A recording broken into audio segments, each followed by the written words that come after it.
Vote ചെയ്യുന്ന സമയത്ത് ഓരോ വ്യക്തിയും മനസ്സിലാക്കേണ്ട കാര്യമാണ്. നമ്മൾ ആർക്കാണോ വോട്ട് ചെയ്യുന്നത്, വോട്ട് ചെയ്യുന്നവർക്ക് തന്നെയാണ് വോട്ട് രേഖപ്പെടുത്തുന്നത് എന്നുള്ളത് കൃത്യമായിട്ട് ശ്രദ്ധിക്കണം.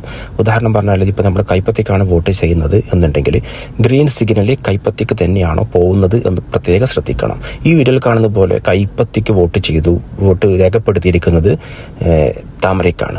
അപ്പോൾ നമ്മൾ ചെയ്യേണ്ടതെന്ന് വെച്ചാൽ ആ പ്രസ് ചെയ്തിരിക്കുന്നത് എവിടെയാണോ അവിടെ തന്നെ പ്രസ് ചെയ്യുക. അതിനുശേഷം എന്ത് ചെയ്യുക, ഉദ്യോഗസ്ഥരെ വിളിക്കുക. ഉദ്യോഗസ്ഥരെ വിളിച്ചതിന് ശേഷം അവർക്കിത് കാണിച്ചു കൊടുക്കുകയാണ് ചെയ്യുന്നത്, പ്രസ് ചെയ്ത് പിടിച്ചതിന് ശേഷം.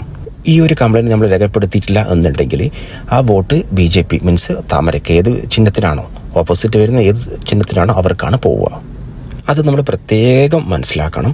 ഓക്കെ, ഇതിൻ്റെ കംപ്ലയിൻസും കാര്യങ്ങളും നമ്മൾ അവരെ അറിയിച്ചതിന് ശേഷം മാത്രമേ നമ്മൾ പോൾ ബൂത്ത് വിട്ടു പോകാൻ പാടുള്ളൂ. ഇനി വരുന്നവർക്ക് ഈ ഒരു പ്രശ്നം വരാതിരിക്കാൻ നമ്മളെല്ലാവരും കെയർ ചെയ്യണം. ഓക്കെ.